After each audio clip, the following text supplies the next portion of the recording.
जब हमारी महिलाएं हमारे तीर्थंकरों का अभिषेक करती हैं, जिनको कि निषेध बताया गया है, तो क्या उनके द्वारा करने से हमारे तीर्थंकरों की महिमा या उनका चमत्कार नहीं घटता?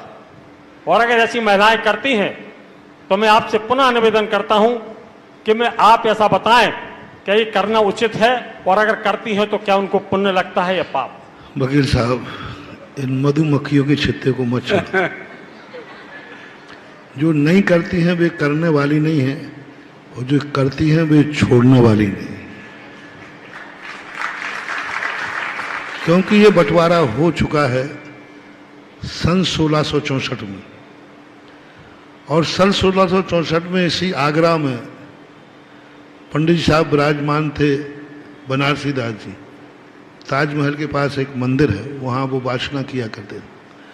वहाँ उत्तर भारत की एक बहुत बड़ी मीटिंग हुई थी बनारसी दास की अध्यक्षता में, और ये विवाद शुरू हुआ था सांगानेर के संगी मंदिर से। नरेंद्र कीर्ति भट्टारक थे और एक अमरचंद जी भौसा एक श्रेष्ठी थे। उन श्रेष्ठी के बीच में विवाद हुआ था इस परंपरा का। तो उस समय भट्टारकों का बड़ा जोर था, सरकारी मान्यता उनको प्राप्त थी, इसलिए उन्होंने कहा कि जो मैं कहूँगा वही होगा। मौसा जी ने कहा कि भाई यहाँ पर तो हमारे यहाँ होता नहीं, ये दक्षिण की परंपरा है। तो उन्होंने कहा नहीं, जहाँ मैं बैठता हूँ वहाँ मेरी पार्टी होती है तो मेरा ही होता है। अंत में ये निर्णय हुआ कि आगम से सिद्ध किया जाए। तो स्त्री अभिषेक के लिए भट्टारक जी पूरे रात भर शायद 2 या 3 दिन दिए गए थे। निकल करके अधिकतम 7वीं शताब्दी तक पहुंच पाए। 7वीं शताब्दी के पहले किसी भी ग्रंथ में कहीं भी स्त्री अभिषेक नहीं लिखा था। अमरचंद जी भौसा अभिषेक को प्रथम शताब्दी का ग्रंत लोय परिणति लेके आए, जिसमें अभिषेक की चर्चा तो थी लेकिन स्त्रियों की चर्चा नहीं थी। काफी विषमवाद हुआ, विवाद हुआ। अंत में अमरचंद जी भौसा को, क्योंकि भट्टारकों का प्रभाव था, धक्का दे करके निकाल दिया गया। वहाँ से निकल करके वो आगरा आए थे। पूरे उत्तर भारत के पंडितों की मीटिंग हुई अध्यक्षता में बनारसी दास, और एक पत्र लिखा गया कि भाई आप ये परंपरा क्यों, ये पुण्णाट संघ की परंपरा है।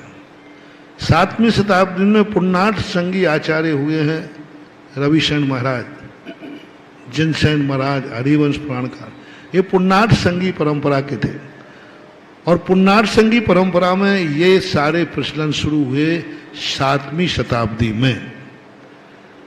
तो उस समय ये मीटिंग होकर के निर्णय हुआ। पर उस समय उन्होंने, भट्टारक ने एक पत्र दिया कि पूछा गया कि आपका ये कौन सा पंथ है, दक्षिण पंथ, पुण्णाट संघ। तो उन्होंने 20 नियम बनाए, बोले हमारा ये पंथ 20 पंथ है।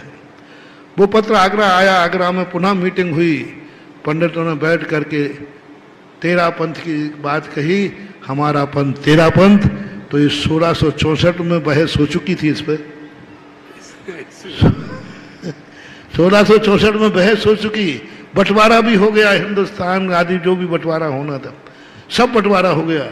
अब बंटवारे के बाद अब मामला कुछ भी नहीं होने वाला, क्योंकि 400 साल हो गए बंटवारा किए हुए, परंपरा को चलते हुए 1300 साल हो गए।